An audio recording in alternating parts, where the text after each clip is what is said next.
Well, today we've been looking for adders here in this old, disused, overgrown lead mine in the Mendips in Somerset, and we haven't seen any. It's a bit late in the year. They are entering hibernation, or maybe most of them already have. But it still brought back the same feeling of excitement just coming here. If I'd grown up in the United States, I would probably have been obsessed with the idea of seeing a grizzly bear or a black bear or some bison or wolves or even rattlesnakes. But here the adder, which is Britain's only venomous snake, was the most exciting, dramatic creature I could find as a child. And so for me it became part of my attempt to have an experience like the ones I'd seen in wildlife films on television, or the ones I'd read about in travel writing and natural history books, including some of the old colonial hunting adventure stories, which was still very, very common and surprisingly influential in children's culture even as late as the 1960s, 70s. And so my friends and I, at the ages of between about 9 and about 14 or 15, we became obsessed with collecting these animals, and we built up a kind of zoo in the back garden. We had lots of old zinc baths covered in net curtain, and they contained lizards, slow worms, frogs, toads. We had aquarium tanks for newts, and we had terrapins, and we bought exotic animals in pet shops as well, and had tropical reptiles.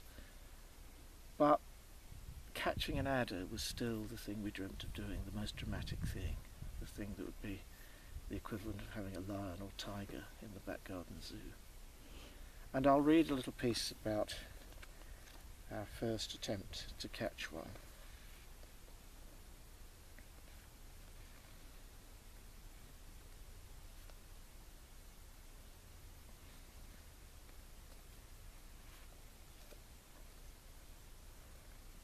On a hot May morning we set out, cycling through the suburbs and freewheeling headlong down the great chalk drop into the Weald Valley, aiming for the heaths of Ashdown Forest. It was 1968. I was 13. And then, just yards from the road, everything went still. I was poised above an adder which looked up at me, its tail tip wriggling like a worm. The furious little face was oily black. White scales like tiny pearls lined the top of the mouth. Adders have faces intense with hatred, hot with it. The eyes were like blood blisters. What had caught my eye in the heather was the zigzag, a pattern too clear to look natural. The shadows cast by bracken leaves have similar shapes. In these shadows the zigzag evolved, presumably. But somehow the scatter of light and shade on the forest floor became on the snake a regular wavy line. It breaks up the animal's outline. Hawks and crows see the snake from above. People do too. When the snake moves, winding through stalks and shadows, the zigzag goes in different directions, confusing the eye. On a motionless snake, it is insolently clear.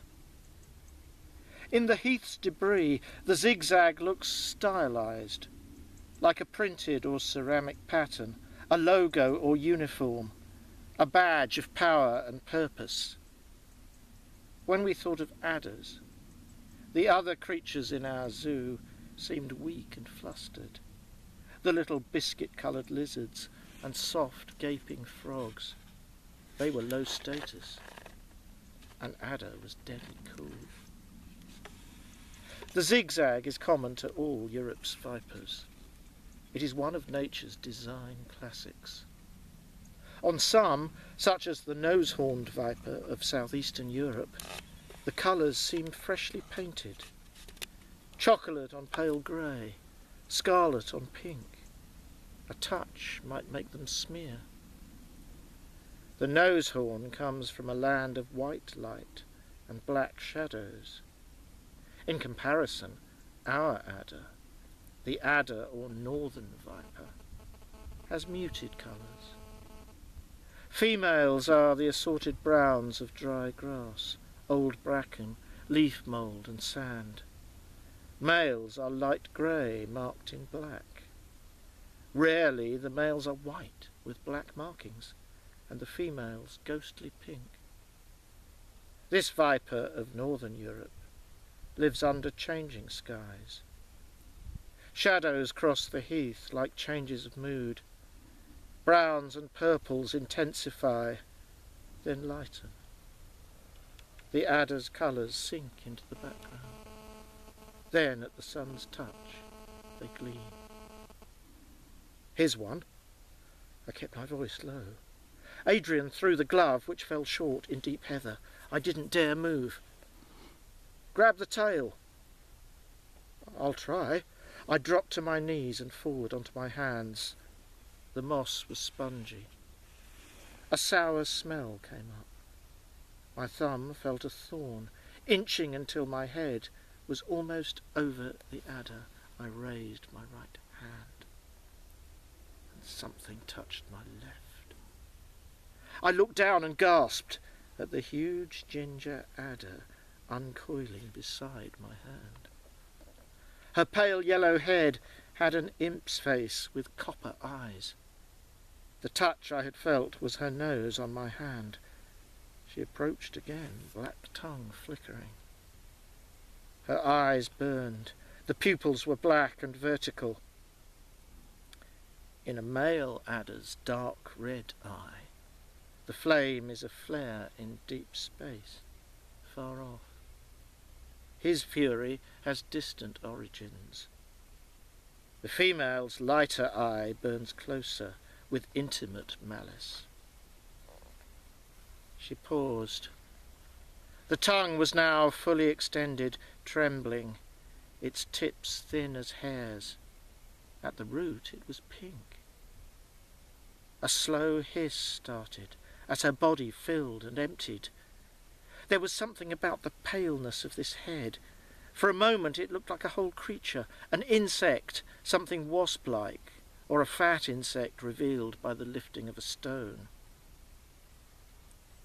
People used to talk of the adder's sting. It is in Shakespeare and the King James Bible.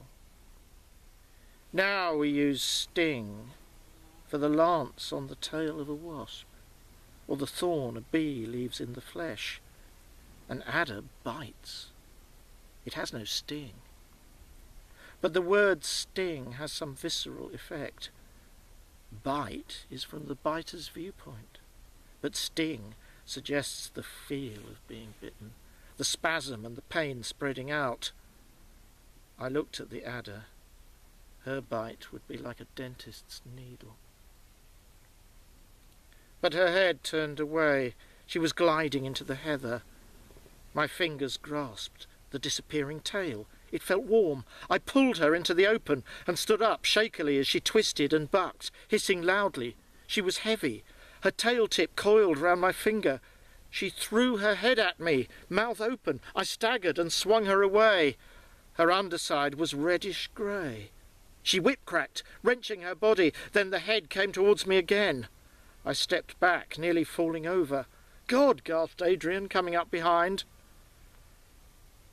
I didn't know what to do.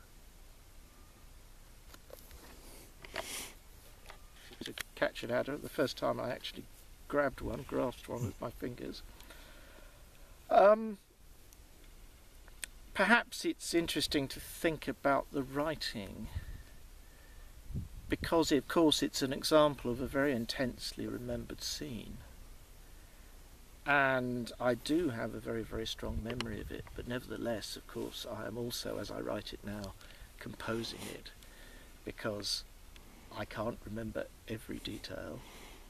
And to some extent, what you're doing when you write memoir is that you're trying to be true to what happened, but at the same time, you're trying to arrange it dramatically, trying to make the story fit together in a way that seems pleasing to you and exciting for the reader.